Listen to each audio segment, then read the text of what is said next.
¿Qué tal chicos? ¿Cómo están? Bueno, continuamos con la explicación. Habíamos visto obviamente la resolución de los dos problemas de sector circular, en el cual obviamente expliqué la teoría que había hecho en el video anterior. Ya está explicado, lo pueden ver en el video anterior. Y ahora veremos el tema número 3, que sería razones trigonométricas de ángulos agudos. Ahora acá hacer un pequeño comentario. ¿Por qué? Porque si ustedes ven su libro, esto vendría a ser el tema 2. Profesor, ¿pero por qué dice el tema 3? Ya.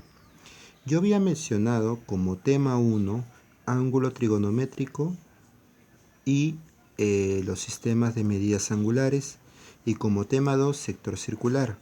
Pero esos dos temas para su libro de cuarta y secundaria vendría a ser el tema 1. Pero como es un tema muy extenso porque ocupa bastantes subtemas, yo lo he separado. Por lo tanto, este sería el tema 3 que estoy explicando, pero para su libro sería el tema 2, ¿no? Razones trigonométricas de ángulos agudos. Como pueden observar, ya está obviamente lleno porque es un tema conocido. Este tema ya lo han visto ustedes años anteriores. Es un tema muy sencillo, solamente eh, voy a querer un poco más la parte resolutiva, ¿no? Que son los problemas. Pero la parte teórica es algo muy básico, ¿no? Así que no voy a demorarme mucho aquí. Bueno, vamos a explicar algo rápido. Dice, razones trigonométricas de ángulos agudos, teoría. Para empezar, ¿por qué dice ángulos agudos? Para que diga ángulos agudos significa que los ángulos tienen que medir menos de 90. Por lo tanto, yo voy a graficar un triángulo rectángulo, que esto valga 90. Por lo tanto, el ángulo B va a valer 90. Si el ángulo B vale 90, significa que estos dos ángulos tienen que sumar 90, porque 90 más 90 me da los 180 que suma un triángulo. Por lo tanto, alfa más beta me tiene que sumar 90. Ahora, en un triángulo rectángulo se cumplen algunas cosas. Los lados que están al costado del ángulo de 90 grados se le llaman catetos, cateto y cateto. Y el lado que está al frente del ángulo de 90 grados, este lado se le va a llamar hipotenusa. Hipotenusa es el lado más grande, es el que está al frente del 90 grados. Y los catetos son los que están al costado. Ahora, acá se cumple el famoso teorema de Pitágoras, ¿no? Teorema de Pitágoras. El famoso teorema de Pitágoras que me dice que si yo sumo los cuadrados de los catetos me sale la hipotenusa al cuadrado. Un teorema muy conocido. Para ello luego vamos a explicar las razones trigonométricas. Como ustedes ya están en cuarto de secundaria, ya las conocen, no es necesario tomarnos mucho tiempo en esto. Por lo tanto voy a suponer que voy a trabajar con el ángulo A, o sea el ángulo alfa, y acá con el ángulo beta, ¿sí? No el ángulo B, sino el ángulo beta. Acá beta y acá alfa, ¿no? O el ángulo A. Para lo cual yo voy a decir, a ver, el seno de A. ¿A qué era igual el seno? Voy a colocarlo acá al costado por si acaso. El seno era cateto opuesto sobre hipotenusa. El coseno, cateto adyacente sobre hipotenusa. El otro, cateto opuesto sobre cateto adyacente, ¿no? Entonces, a ver, para A o para alfa, cateto opuesto, A, la hipotenusa, B, A sobre B, ¿no? ¿Qué sería esto? A sobre B. El otro, cateto adyacente sobre hipotenusa, para A, cateto adyacente, C. Obviamente el adyacente es el que está al costado. No va a ser B porque B es hipotenusa, tiene que ser C. C sobre hipotenusa, C sobre B. ¿Qué sería esto? Ahora el otro, cateto opuesto sobre cateto adyacente. Cateto opuesto de alfa, A, cateto adyacente, C, A sobre C. Y a partir de las siguientes razones trigonométricas es lo mismo. Este que está acá es la inversa de este. Este que está acá es la inversa de este. Y el otro va a ser la inversa del primero, ¿no? Son inversas, estos son inversas.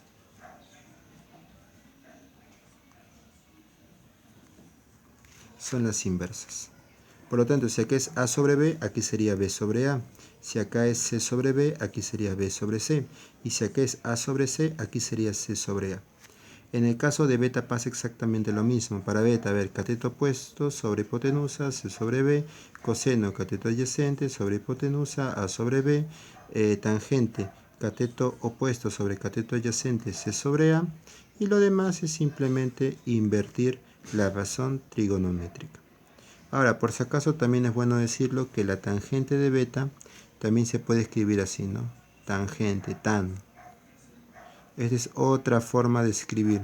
No son dos formas diferentes de escribir, son iguales. Son dos formas de escribir. Igual, la cosecante también puede ser escrito como cosec, ¿no? La cotangente como COTG, cot, algo así. No, hay varias formas de poder escribir, en este caso, las razones trigonométricas. Ahora, todas estas razones trigonométricas a mí me dan propiedades.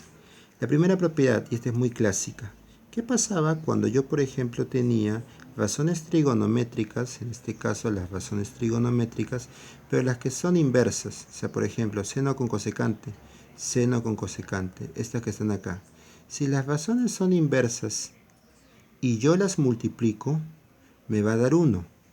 Pero para que yo multiplique dos razones inversas trigonométricas, obviamente de dos ángulos, que los ángulos sean alfa y beta, si yo tengo la multiplicación de dos razones trigonométricas inversas y me da 1, esto que está aquí me va a indicar obligatoriamente que alfa y beta son iguales. Lo mismo, si el coseno y la secante, que son inversas, yo lo multiplico y me da 1, significa que estos ángulos también van a ser iguales, y lo mismo cumple acá, la tangente con la cotangente, ¿no? Obviamente no estoy hablando de estos dos, sino estaría hablando de ángulos, ¿no? Obviamente diferentes, ¿no? Pero estos ángulos diferentes que están acá tendrían que ser totalmente iguales siempre y cuando yo diga que su multiplicación da 1. Entonces recuerden, multiplicación que da 1 significa que los ángulos tienen que ser iguales, siempre y cuando esas razones trigonométricas sean inversas. Asimismo, se va a cumplir otra propiedad.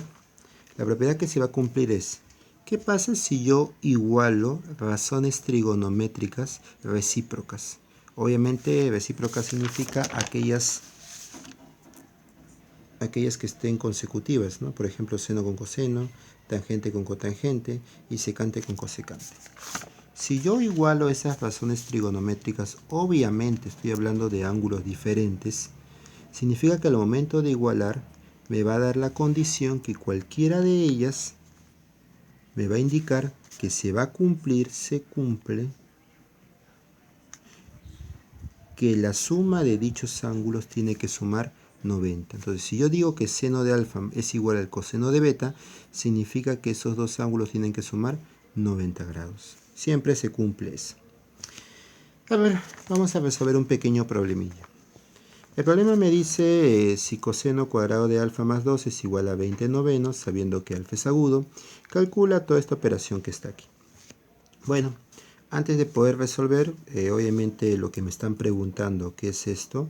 Primero voy a analizar mi enunciado.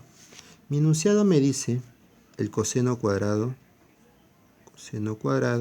de alfa, dice que va a ser igual a, tengo más 2 es igual a 20 novenos. Este 2 que está sumando lo voy a pasar a restar. Por lo tanto sería 20 novenos menos 2. Un momentito.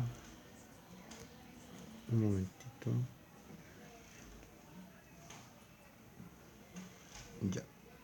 Entonces, entonces, como yo estoy pasando el 2 que está aquí a restar, significa que acá yo tendría que hacer esta diferencia.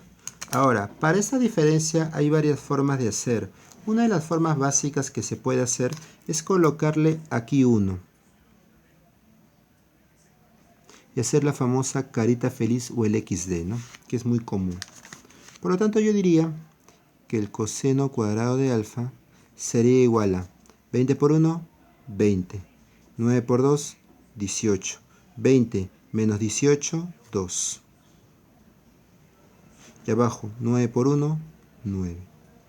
Por lo tanto, yo tendría que 20 novenos menos 2 me da 2 novenos. Otra forma de poder hacer es el 2 lo convierto en denominador 9.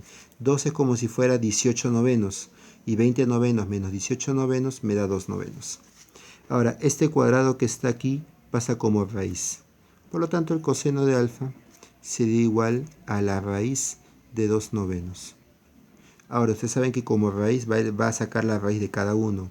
Raíz de 2 no sale, por eso coloco 2. pero raíz de 9 sí tiene, y eso sale 3. Por lo tanto, yo puedo decir que el coseno de alfa es igual a raíz de 2 sobre 3. Por eso, voy a graficar un triángulo rectángulo. Voy a suponer que mi alfa esté aquí. Profesor, y si yo quiero que esté abajo, acá abajo, como quieras, igual va a salir. Por lo tanto, dice que el coseno es igual a la raíz de 2 sobre 3. ¿Qué era el coseno? El coseno es cateto adyacente sobre hipotenusa. Cateto adyacente sería el del costado. ¿Cuánto vale el del costado? Raíz de 2. Ahora, ¿cuánto es la hipotenusa? La hipotenusa dice que vale 3. Por lo tanto, yo tendría que calcular cuánto vale, por ejemplo, este x. Este x lo puedo calcular aplicando mi teorema de Pitágoras. Vamos a calcularlo de una vez. Cateto al cuadrado más cateto al cuadrado es igual a hipotenusa al cuadrado. Raíz de 2 al cuadrado, si yo le sumo x al cuadrado, me tiene que dar igual a 3 al cuadrado. Por lo tanto, acá se elimina.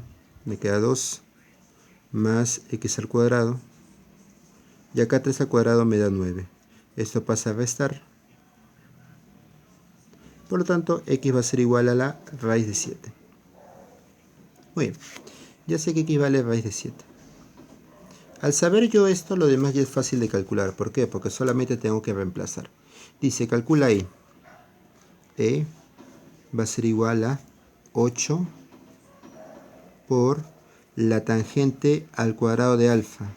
¿Cuánto vale la tangente de alfa? Tangente de alfa, cateto opuesto sobre cateto adyacente.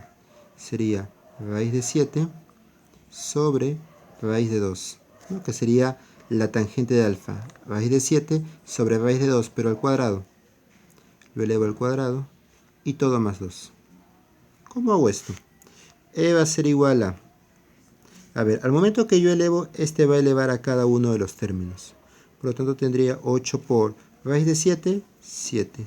Raíz de 2, 2. Obviamente, si yo cada uno lo elevo al cuadrado, se elimina la raíz, ¿no? Todo más 2. Mitad 1, mitad 4. ¿Cuánto es 4 por 7? 28. Y si ese 28 le sumo 2, me sale 30. Problema 1, respuesta 30. Continuamos de una vez. Para el problema número 2, que está aquí, voy a tener que utilizar una pequeña propiedad, ¿no? Obviamente voy a aplicar una pequeña propiedad porque si yo tengo una multiplicación, recuerden que si la multiplicación da igual a 1, significa que tiene que ser algo parecido a esto, ¿no? Recuerden acá que el seno multiplicado por la cosecante significa que eran razones trigonométricas opuestas. Inversas, mejor dicho, ¿no? Más que opuestas, inversas. Por lo tanto, eso es lo que vamos a hacer. A ver, veamos. A ver, ya. Ahora, tú dirías, para que el seno yo lo multiplique por una razón trigonométrica y me dé 1, este tendría que ser cosecante, pero no es cosecante. Entonces, viéndolo bien, este que está acá no cumpliría porque acá es seno por cosecante. Pero acá dice, disculpen, pero acá dice seno por secante, entonces no sería esa. ¿Qué voy a hacer? ¿Qué pasa si yo hago esto? A ver. Voy a colocar seno de y menos 40 multiplicado por... Ahora, acá es lo que viene la cosa. Acá lo que yo voy a hacer es lo siguiente. En vez de colocar la secante, la voy a cambiar. Yo había dicho, por ejemplo, en el tema anterior, en lo que estaba explicando, que, por ejemplo, si yo tengo el coseno, si yo lo invierto, este b sube y este c baja, se convierte en secante. O sea, c sobre b, si lo invierto en b sobre c, sería la secante. Por lo tanto, voy a hacer eso.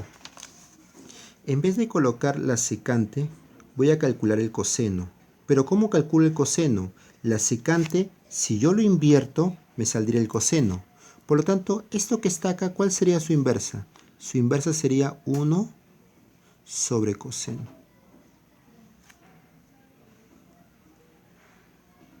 Miren, 1 sobre el coseno. Si al 1 sobre el... disculpen, es 2i más 10. No puedo cambiarle el ángulo. 2i más 10, ahí está. Entonces, acá lo que yo he hecho es cambiar, invertirlo. La secante lo he invertido, pero al momento de invertir ya se convierte en coseno. Por lo tanto, en vez de tener secante, voy a tener 1 sobre coseno. Y esto tiene que ser igual a 1. Ahora, ¿qué es lo que yo voy a hacer aquí? Lo que yo voy a hacer aquí es lo siguiente. Este denominador, este que está dividiendo, lo voy a pasar a multiplicar. Este que está dividiendo, lo voy a pasar a multiplicar. Por lo tanto, me quedaría seno de y menos 40, seno de y menos 40, tiene que ser igual, seno de y menos 40 por 1 me da esto, tiene que ser igual a este que pasa a multiplicar. 1 por coseno de 2y más 10 es coseno de 2y más 10. En pocas palabras, lo que yo he hecho es lo siguiente. Este secante lo he invertido a 1 sobre coseno. Este denominador lo he pasado a multiplicar. El momento de pasar a multiplicar pasaría aquí. Y seno por 1 me da el seno, ¿no? Ahora observen bien acá. Seno igual coseno. Seno igual coseno. ¿Qué pasaba cuando sucedía esto? Los ángulos sumaban 90. Significa que estos dos ángulos tienen que sumar 90. ¿Cuáles son? Y menos 40 y 2y más 10. Y menos 40 más 2y más 10. Por lo tanto, la suma de estos dos me tiene que dar 90 grados. Entonces, y más 2y, 3y, menos 40 más 10 es menos 30. Y eso me tiene que dar igual a 90. Este 30 que está restando pasa a sumar. 3y es igual a 90 más 30, 120. Por lo tanto, yo puedo decir tranquilamente que y es igual a 40. Entonces yo ya tengo que y vale 40. Ahora me faltaría resolver lo demás, pero eso lo voy a hacer en el siguiente video.